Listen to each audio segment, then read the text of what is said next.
Gente, vem cá comigo. Ele é feio, causa dores e dificuldade para calçar os sapatos também. Quem convive com joanete nos pés sabe muito bem o quanto ele pode atrapalhar a vida. E eu convidei o Dr. Marcos Macoto, que é ortopedista, para desmistificar algumas coisas aí que muitas pessoas pensam sobre o joanete. Tudo bem, doutor? Boa tarde. Tudo bem, boa tarde. Quando a gente fala joanete, cirurgia de joanetes, já arrepia, né? Meu Deus, não! Pois é, o pessoal joanete, assusta, né? Já foi um procedimento muito traumático antigamente, né? Onde a gente fala bastante em procedimentos novos, com menos trauma, com um tempo de recuperação mais rápido. Obviamente não são todos os casos que são necessários cirurgia também, né? Então a gente tem que avaliar todos eles com muita cautela. Então daqui a pouco a gente fala desses procedimentos aí, porque antes vamos entender Com o que é, né? O que é o joanete, doutor? Então, a joanete, é muito bom desmistificar esse detalhe também, porque todo mundo fala assim, doutor, cresceu um osso no meu pé. Na realidade, a joanete não é um osso que cresce. Não. A joanete é um osso que desvia, né? Devido a vários fatores, tanto frouxidão ligamentar, que a gente chama, algumas musculaturas que vão enfraquecendo, algumas estruturas dos ossos, das articulações do pé, que vão tomando um pouquinho, saindo um pouquinho do eixo natural, e isso acaba desviando alguns ossos que causam joanete. Entendi. Né? E por que forma aquilo? Porque o osso não tem para onde ir, é isso? Aí vai para o ladinho, assim? Então, o mais importante é que a pessoa tem que ter uma predisposição genética. Quer dizer, então é genético. Ela já tem uma predisposição a desenvolver essa deformidade. Junto com outros fatores, ocorrem todos esses enfraquecimentos, tendíneos da cápsula articular, aí os ossos vão começando a deformar. A gente tem uma foto aqui dos 5 estágios da joanete, doutor. Vamos colocar a foto aí pra gente comentar em cima, que começa lá, ó, pé normal, aí no 2 a gente já vê um pouquinho, mas quase imperceptível, né? Isso. No 3 a gente já começa a ver uma joanetezinha, exatamente. Né? Essa figura é ótima pra gente ilustrar, na verdade, a gravidade e os graus em que a joanete pode aparecer. Né? O número 1 é o pé saudável. A partir do número 2 e do número 3 já começa a ter um início dessa deformidade, né? Desse desvio dos ossos. E no 4 e no 5 são os casos mais graves. O 5 é o caso mais terminal, que a gente chama, que é a deformidade mais grave de todas. Eu confesso que eu me assustei quando eu vi essa foto. O dedão fica por baixo dos outros dedos, os outros dedos encavalam por cima. Acontece isso mesmo? Acontece isso mesmo. São os casos, não são muito raros, são os casos mais severos que a gente chama, né, de deformidade da joanete, mas podem acontecer exatamente isso mesmo. E é mais comum em mulheres, doutor? Então, é mais prevalente em mulheres, sim. Em homens também é comum, mas menos frequente. Né? E por quê? Por causa do salto? Também. Mas também na parte genética mesmo de ser homem ou ser mulher, né? Obviamente as mulheres têm a tendência de usar um salto mais alto, e não é só isso. O formato do calçado também é muito importante, né? Entendi. Principalmente os calçados, os de bico fino, e também existem até alguns calçados que não tem muito salto, e também poder ter a parte anterior do calçado muito, muito fina. Isso também predispõe ao desenvolvimento de joanete. Né? Mas lembrando que a parte genética, a parte da tendência da pessoa a desenvolver isso aí também é muito importante. Por isso que tem homem que não usa salto, não usa sapato de bico fino e também desenvolve joanete. Mas uma pessoa que, por exemplo, uma mulher que teve, que a família toda teve, todas as mulheres da família teve, e nunca usou um sapato que pudesse agravar, né, o problema dela. Pode ser que ela passe a vida inteira sem ter?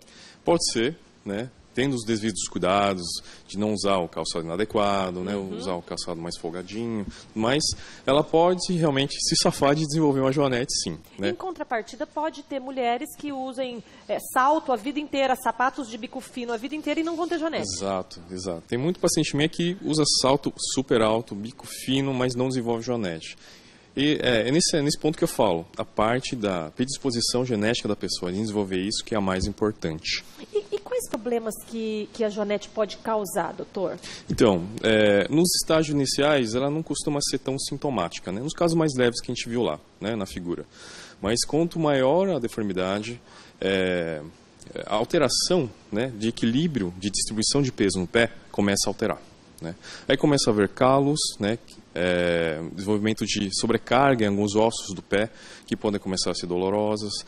E na verdade, esse quadro pode acelerar ainda mais o desenvolvimento e a piora da deformidade da joanete. E o calo dói também, tanto quanto a joanete, né? Mas o calo não é osso, doutor? Qual que é a diferença entre a joanete e o calo?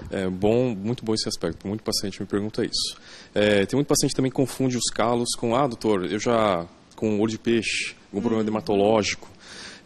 Passei na podóloga. Em um outro profissional, fiz uma raspagem por conta e não resolve, justamente porque o calo, ele na verdade é uma defesa da nossa pele para tirar um pouquinho dessa sobrecarga dos ossos, né?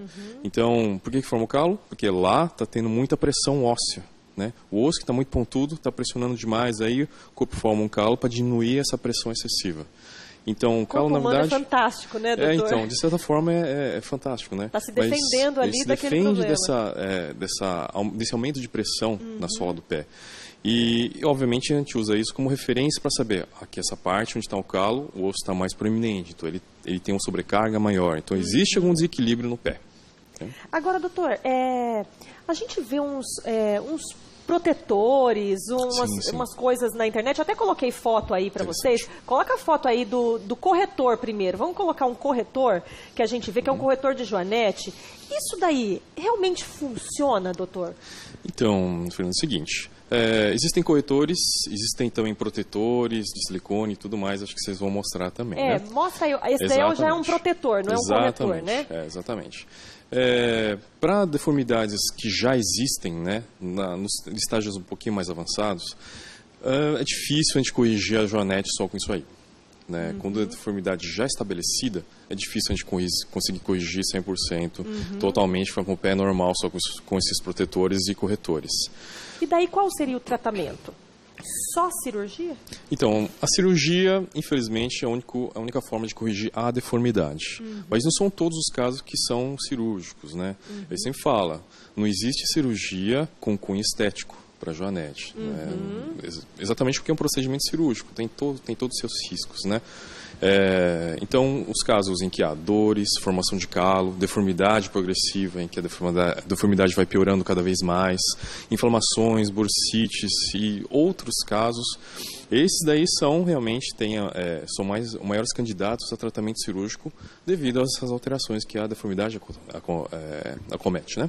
Agora, o que a população toda se horroriza, né? Fica desesperado quando começou a aparecer joanete, meu Deus, o pós-operatório da cirurgia de joanete é terrível. Sim, é o que a gente ouve falar, né? Exatamente. Você vai desmistificar isso agora pra gente, né? É isso mesmo, sim.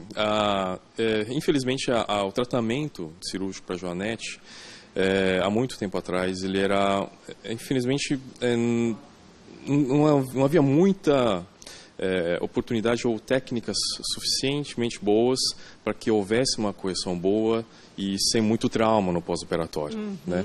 Graças a Deus, nos últimos anos, isso tem mudado. Né? Agora existem inúmeras técnicas e a maioria, cada vez mais, com menos invasão, quer dizer, com menos cortes, com cortes menores. Porque antigamente era um corte grande cortes no pé, grandes, né? A necessidade de serrar o osso, de colocar parafuso e tudo mais. É claro que cada caso é um caso, né?